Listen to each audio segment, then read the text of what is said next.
Bien-aimés frères et sœurs en Christ, c'est frère Franck qui vous parle depuis le Centre missionnaire international de Krefeld en Allemagne.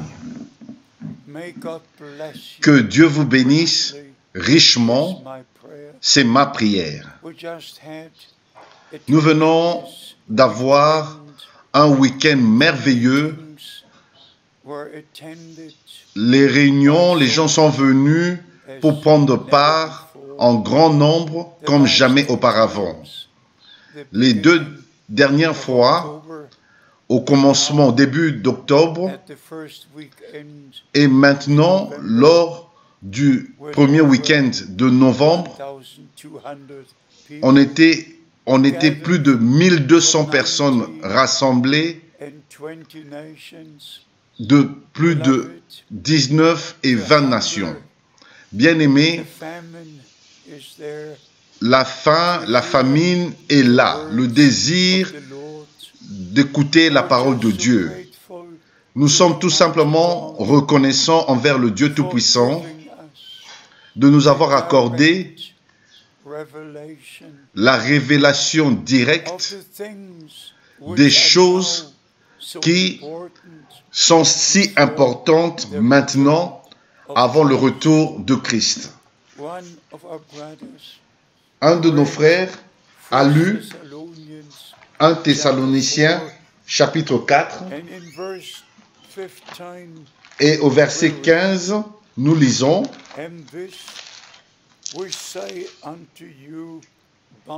Voici en effet ce que nous vous déclarons d'après la parole du Seigneur. Quand il a lu ceci, quand il a lu ce passage, cela a touché mon cœur. Ce que nous partageons avec vous doit être la parole du Seigneur. Ça ne peut pas être mon interprétation ou votre interprétation. Ça doit être ainsi dit le Seigneur dans sa parole. Et particulièrement quand on en arrive au message de l'heure, au sujet principal, au sujet du retour de Christ, l'appel à sortir de l'épouse, la préparation pour ce grand jour, quand les trompettes vont retentir, quand la trompette va retentir et la voix de l'archange sera entendue et le Seigneur lui-même descendra pour nous prendre dans la gloire. D'abord, ceux qui sont morts en Christ ressusciteront et nous qui sommes restés vivants, nous serons transformés en un instant et nous serons ensemble enlevés dans les nuées, sur des nuées, dans les airs pour rencontrer le Seigneur et être avec lui pour toujours. J'espère et j'ai confiance que vous pouvez vous imaginer ce que cela veut dire pour moi, d'avoir connu le serviteur et prophète de Dieu personnellement. Mais avant que j'ai connu Frère Branham, je connaissais le Seigneur en tant que mon sauveur. Je l'ai connu par la révélation divine, car en 1949, j'ai fait mon expérience de baptême du Saint-Esprit. J'ai eu communion avec le Seigneur, mais bien-aimés, quand j'ai rencontré Frère Branham et que j'ai entendu les 2 premières prédications dans les 2 premières réunions, j'ai vu, mes bien-aimés, les jours de la Bible, j'ai vu Jésus-Christ le même hier, aujourd'hui et éternellement. Maintenant, nous allons à notre sujet principal, le retour de Christ. L'appel à sortir de l'épouse et particulièrement Matthieu chapitre 25.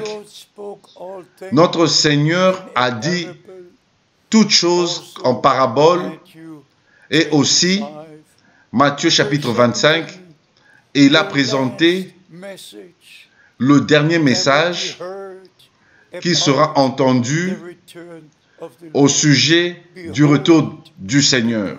Voici, l'époux vient. Et ensuite, des 10 vierges, seulement 5 étaient prêtes pour entrer dans la salle des noces de l'agneau.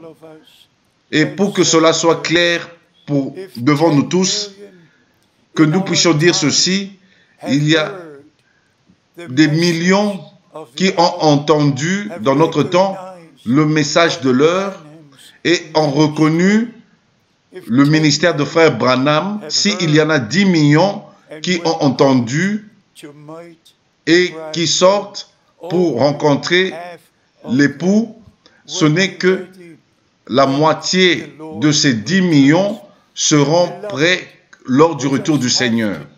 Et bien aimés, nous devons vraiment prendre cela au sérieux. Nous devons réaliser qu'il n'y a aucune confusion au ciel. Il n'y a aucune confusion dans le corps de Christ. Il n'y a aucune confusion dans la parole de Dieu. Aucune confusion, non. Même pas une seule. Et nous, par la grâce de Dieu, nous pouvons dire ceci, nous croyons selon la parole de Dieu. Selon la parole de Dieu. Nous avons l'Ancien Testament, les prophéties de l'Ancien Testament, et dans Malachie chapitre 4, le Seigneur a dit qu'il enverra quelqu'un comme le prophète Élie pour nous ramener, pour nous restaurer, pour nous ramener au fondement originel posé par les apôtres et les prophètes. Ça, c'était le ainsi dit le Seigneur dans l'Ancien Testament. Et dans les 2 derniers versets. Mais bien aimés, dans le Nouveau Testament, nous pouvons dire la même chose. Ceci, nous vous déclarons d'après la parole du Seigneur. Matthieu chapitre 17, verset 11. Notre Seigneur a confirmé la prophétie de l'Ancien Testament. En vérité, je vous dis, Élie doit venir premièrement et rétablir toutes choses. Et aussi dans Marc, chapitre 9, verset 12, et nous pouvons dire et même mettre l'accent, ceci, nous vous déclarons d'après la parole du Seigneur, écrite dans Malachie, écrit dans Matthieu, écrit dans Marc, écrit dans la parole de Dieu. Bien-aimés, le temps est arrivé de prendre même la promesse au sérieux et il va et il a restauré toutes choses. Ce n'est pas commencer une nouvelle religion, non, non, mais nous ramener au commencement. Combien de fois n'ai-je pas lu les déclarations de frère Branham? Le message de l'heure, c'est revenir à Dieu, revenir à sa parole, aux enseignements des apôtres. Et comme je l'ai dit à plusieurs reprises, la première et la dernière prédication doivent être la même. Le premier et le dernier baptême doivent être le même. Le premier et le dernier repas du Seigneur doivent être le même. Le premier et le dernier enseignement au sujet du retour de Christ doit être le même. Nous ne pouvons pas changer un seul iota de cette parole de Dieu. Ceci est tout le conseil de Dieu. Et bien aimé, je peux dire ceci, dans plus de 8000 prédications que j'ai apportées partout sur la terre, dans plusieurs brochures, dans les lettres circulaires et dans les livres que j'ai écrits. Je n'ai pas à reprendre un seul point. Pourquoi? Parce que je n'apporte que la parole de Dieu.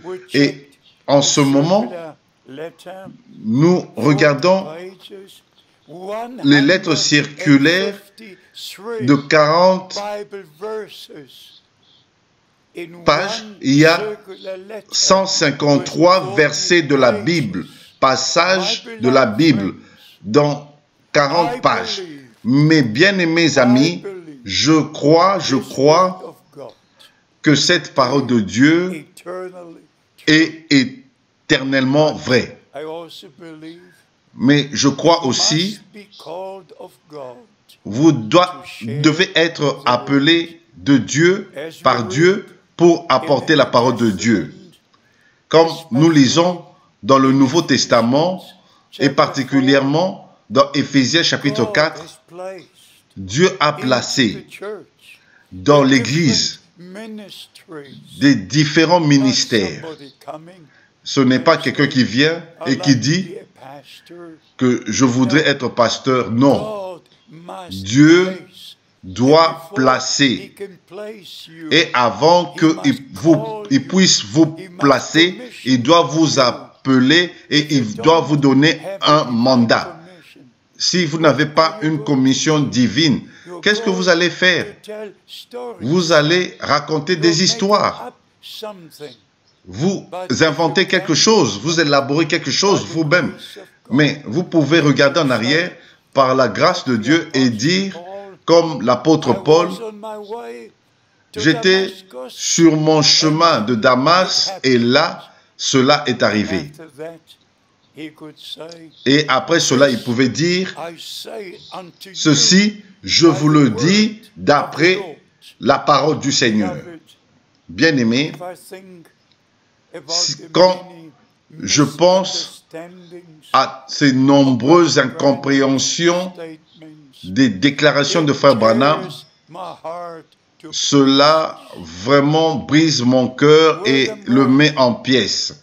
William Branham avait un ministère qu'aucun homme n'a jamais eu sur la terre. Le même ministère qu'avait notre Seigneur quand il marchait ici sur la terre. Le même ministère prophétique s'est répété dans notre temps.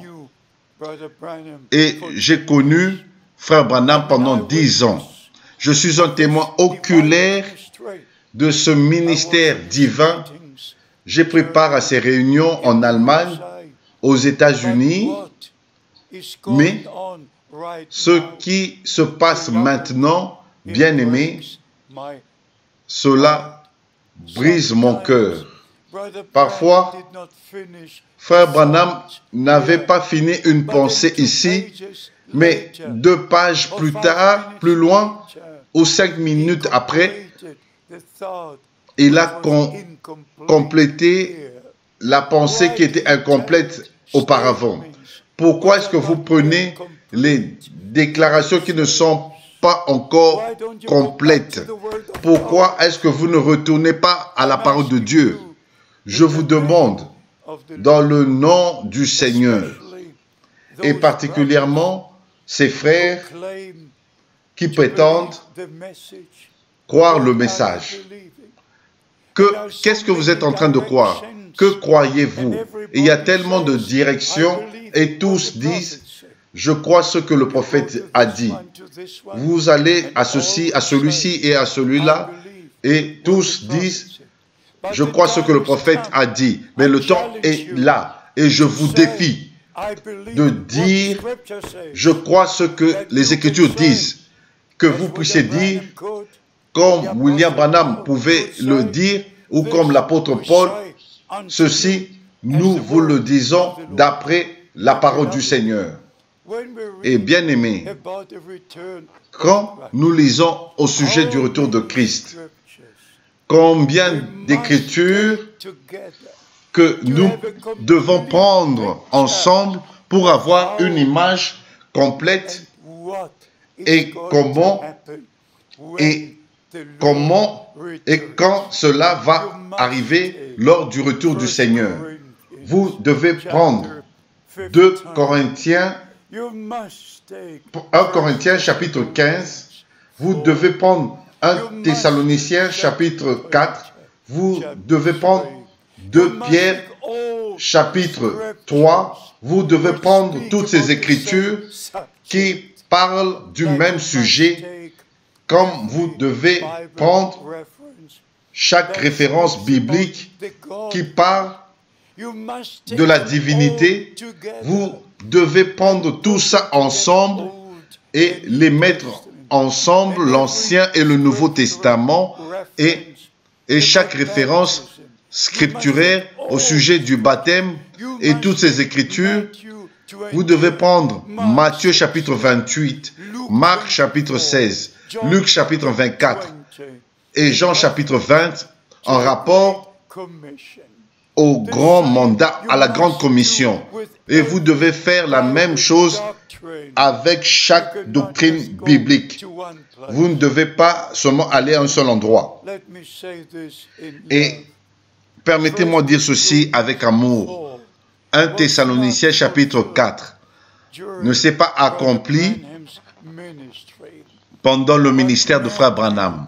Mais Matthieu chapitre 25, il a été envoyé avec un message qui précédera la seconde venue de Christ. Le temps d'appel à sortir, le temps de la préparation pour rencontrer l'époux quand il viendra. Il reviendra. Et je l'ai dit, 147 fois, Frère Branham a parlé de l'époux et de l'épouse. Donc, mes bien-aimés, 1 Thessaloniciens chapitre 4 va s'accomplir quand le Seigneur physiquement, corporellement va revenir. Il est monté corporellement au ciel et il reviendra corporellement.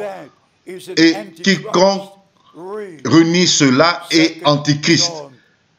Lisez 2 Jean verset 7. Celui qui ne croit pas que le même Jésus-Christ qui est monté physiquement, corporellement dans la gloire, reviendra corporellement. Celui qui ne croit pas cela est antéchrist. Le même Jésus qui a été élevé parmi vous au ciel reviendra de la même manière, vous l'avez vu, monter au ciel. Mais bien aimés, le temps est là de lancer le défi à tous les frères dans le ministère de retourner à la parole de Dieu. Seulement, quand vous pouvez le dire en tenant la Bible, ceci, je vous le dis, d'après la parole du Seigneur. S'il vous plaît, montrez-nous le chapitre, montrez-nous les versets. Ce n'est pas seulement prendre les prédications de Frère Branham, une déclaration en dehors de son contexte, et dire que le prophète a dit, soyez honteux, retournez à Dieu, retournez à sa parole. Dieu a envoyé William Branham, ce n'est pas pour établir une nouvelle religion, mais pour nous ramener à Dieu, à la parole de Dieu. Et ceci est le temps d'appel à sortir. Ceci est le temps de la préparation. Ceci est le temps le plus important pour l'Église du Nouveau Testament. Beaucoup de choses peuvent encore être dites. Que Dieu vous bénisse et qu'il soit avec vous. C'est ma prière dans le saint nom de Jésus. Amen.